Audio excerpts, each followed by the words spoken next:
Mary Catherine Ham, Brian Wilson, Brian Neiman, today's newsmakers, and you, the Morning Majority. 105.9 FM. AM 630. WMAL. And although I know it's strictly taboo, a little witchcraft, just in time for Halloween. when you arouse the need in me. Who's that singing? Is that Sinatra? Sounds like Sinatra. It does. It's like the chairman of the board. It's Robert Davi, Hollywood actor, director, and singer, who is live in studio with us this morning. He's got a new album, Davi Sings Sinatra. We've seen you in several different movies, Die Hard. Of course, Mary Catherine and I remember you from Goonies, the Fratelli Brothers. That's right. It's fantastic. Been on TV. But who knew you could sing this well? And how My did mother this come? knew. Your mother knew. My mom knew. No, a lot of friends knew. Okay, so they knew that you could sing, but how did you convince other people to have a record made for you singing Sinatra songs? Well, first off, my first passion was the singing. I studied opera in Florence, and Oh, wow. I studied with Tito Gobbi and a guy named Dan Ferro at Juilliard, and Samuel Margolis, who taught Robert Merrill, and so my family thought that I was going to be a singer. Right. And so how do you convince them? I did a demo. First, I directed my film Dukes. I did one little song in that film that won about 9 awards 3 years ago. And then I did a little demo at Capitol Records of a couple of tunes. I brought it to the chairman of Disney Music, Bob Cavallo. And he said, "You want the truth?" I said, well, "Always." So they called down the head of marketing, Kurt Eddy, and they played it for him. And he said, let's help with this.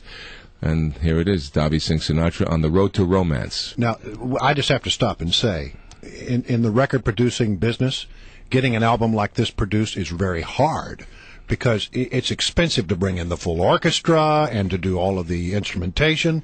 So it is really quite something that you were able to convince them, based on these demos, that to go that route. Mm-hmm. Yeah, well, it was that, and it was, my passion for the music, and it was beyond. It's beyond me wanting to do sing or an album. To me, this music is the golden age of American music. It's the Shakespeare of America. And it was at a time when I know my parents, they grew up, and my grandparents, when America was going through a very difficult time. And this music was filled with optimism and hope. It gave them, no matter what, there was a women were respected. There wasn't modern lyrics today. If you look at a song that won the Oscars several years ago, it's hard out there for a pimp. Yeah. As opposed to All the Way in 1958. Right. So culturally, morally, and even politically, this has an optimistic message that kind of brings all kinds of people together. There's no other music that appeals to a 10-year-old and an 80-year-old. Right. I gave a concert in Los Angeles the other night, and a 20-year-old girl from Korea bought 5 albums after the concert. Guys from Russia, from France. So not only there's the American song, this is what made the world fall in love with our country. And On the Road to Romance I took that title because the album doesn't only have a theme of the romantic, from seduction and the elation of falling in love to falling in love and the depth of that and the despair, but also a love affair with our country, with America. And that's my driving force more than anything. So. I'm glad you brought that up because I growing up, I love this music. Actually, I used to play this music when I first got into radio, and it always puts me in a good mood. And as these guys know, it's hard to get me in a good mood. Are you a sourpuss? dark cloud sometimes. I just always think the worst. I expect the worst and hope for the best. Negative Neiman. That's one of those things. Where does that come from? What side of the family? I don't know. Probably my mom's side, Italian side, probably. Italian side. Yeah, a lot of Catholic guilt, that whole thing. Right. A lot of the Catholic guilt. Yeah, right. But it does always put me in a good mood. And I was thinking just the other day, Sinatra was just such a cool guy. And we don't have like a really cool guy like that anymore in Hollywood. Maybe you could say short on leading men. Yes. Yeah, I mean you could say suave. Maybe Clooney's like that. Sort of. Yeah. But he's still not as. He's not a singer. Not as manly as. He's not a singer. He has that Rat Pack quality. Yeah. So Robert, you actually knew Sinatra. Yeah. How did you meet him, and what was it like knowing him? Well, I did my first film in 1977 when I was a young 20-year-old kid. I had, done about 800 performances on stage prior to stepping in front of the camera. And I got my first film with him. Huh. And, I mean, there's so many different stories I can tell you, but 2 in particular is it was very he was a fan of mine. He liked me. And the first day of we shot some scenes prior to him coming on the set.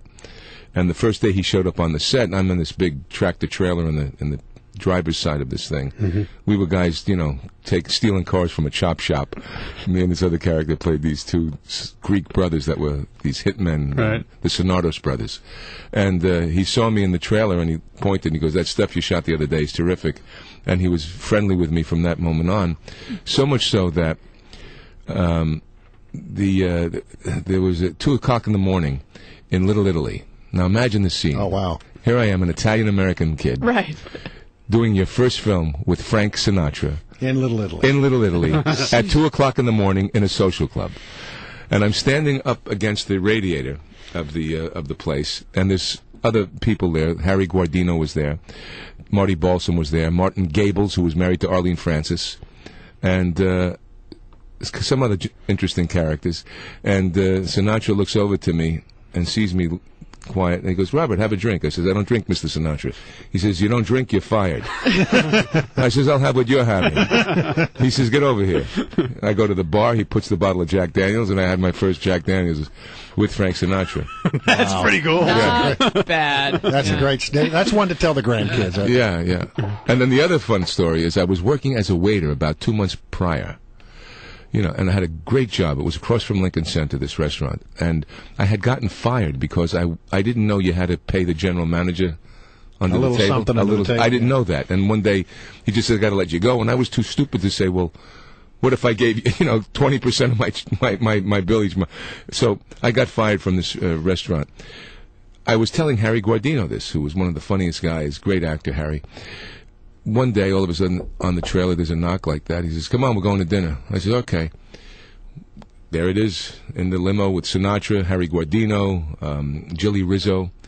And we drive to Manhattan and to now across from Lincoln Center. They pull up to the restaurant. And I look at Sinatra, and he looks at me with just a smile. We get out, we never say anything, and we had dinner at that restaurant. Oh, that's awesome. It's made the point, did it? And nothing else was said. Not a word. It was just sitting there. But those same guys I worked with and the general manager who was tripping over himself see me sitting there with... That's a great moment. I love that. Playing a little bit of Robert Davi right now. New album, Davi Sings Sinatra. It's available on iTunes. Amazon, Barnes & Noble. Yeah. No, it's a real release. Universal, Fontana. It's not like a homemade... No, I'm just making sure that people want to go, because, right away people are going to go to iTunes and want to buy it. Hey, I need the support of everybody going out there and getting this music. All right, don't go anywhere. We'll come right back and get to a little bit of what's going on in Hollywood, a little bit more stories, perhaps, of Sinatra. A day in. That is Robert Davi singing. Hollywood actor in some of my favorite movies, including Die Hard and Goonies, 2 of my favorites. Mm-hmm. And he says, only his family knew he could sing, but I knew he could sing. Do you know why? Because when I was a kid, that scene in Goonies where he sings into the rearview mirror when Chunk is in trouble is the scariest thing I had ever seen in my entire life. Oh, were you playing?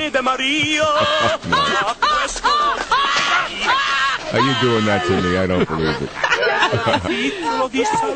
Well, that was a great movie. And that really was like a seminal moment for me. I love scary movies. I always have. And as a kid, that struck fear into my heart like nothing else. Do you know how that came about? How? I'll tell you Chris Columbus wrote the screenplay, Dick Donner directed, right. Steven Spielberg produced and did second unit shooting, and Frank Marshall did third unit shooting. So in one picture you have Dick Donner, you're being directed by Richard Donner, Steven Spielberg, and Frank Marshall. Sheesh.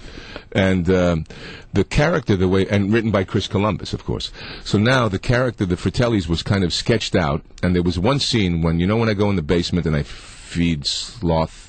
Right. Well, the way that was written was I bring him a plate of food, and I put it down, and I just keep moving it away as he reaches for it, taunting him with it, being sadistic. And I didn't want to... I says, this is a kid's film to myself. I says, I don't want to be... I want to be the big kid that... So I said to Ann Ramsey, I says, every time I say something, slap me. And then I said to Dick Donner, I said, I have an idea that this guy's a frustrated opera singer. And the only one who'll listen to him is his brother in the basement when he feeds him. And if he listens to me, I'll feed him. But of course, he didn't listen to me, and then I get to throw the food at him. They then wanted to make that the motif, and then that moment with Chunk in the driveway, where all of a sudden in the rearview mirror he sees me. So scary. Did you know that movie was going to be great when you were doing it? Dick Donner said this is probably going to be like The Wizard of Oz. Really? He had a feeling that it was going to be, you never know. But when I saw that pirate ship, I mean, that pirate ship was at Warner Brothers sound stage, and it was huge. It was like and they didn't show it to us. They showed us all that, the kids and the Fratellis at the same time in terms of unveiling what that pirate ship looked like. And it was absolutely astounding. Now, but you said that you did not have a sense that the Die Hard movie was going to be big. No. You thought it was like, this is going nowhere. No. Well, it wasn't that way. The reason was because Bruce Willis needed a hit. He had done several films, and he was like really not making a dent in the industry at that point. They were not working. So you thought, well, here it is, a Die Hard. Is it going to work or is it not going to work? And so you went into it. John McTiernan was known for Nomads. I mean, he was and Joel Silver, of course, was a terrific producer, but I had no clue until I went to the screening with Schwarzenegger, actually. We went to the screening at 20th Century Fox, and, when my character, Big Johnson, by the way, comes in, and it looks like he's going to save the day. Everyone else, Arnold goes, I can't believe it. Look at this. Fantastic. Because it looked like I was going to come in and save the day. And then all of a sudden, as the character became more and more ridiculous, he looked at me and goes, you idiot, what's going on here? That's very good. He says, what happened? That's a good... By the way, I don't know if you feel this way, but listening to him speak, I know. I feel like a 12-year-old. I do, too. It's awful. What a great voice. Your voice Well, is I'm one of the incredible. top Bond villains of all time, Well, I know, but your voice just comes across the radio gangbusters. Yeah. Yeah. Every company should hire you to do voiceovers. I've done a bunch. We'll get you to do some voiceovers for us. Can you say, "This is the morning majority"? That would be great. This is the morning majority. Nice. That's it. AM 630 WMAL. We'll take it.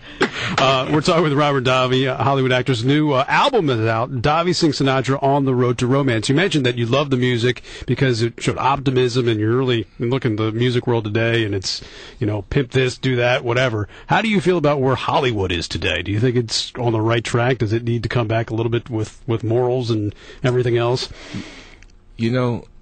Since I entered the business, there was always that conflict.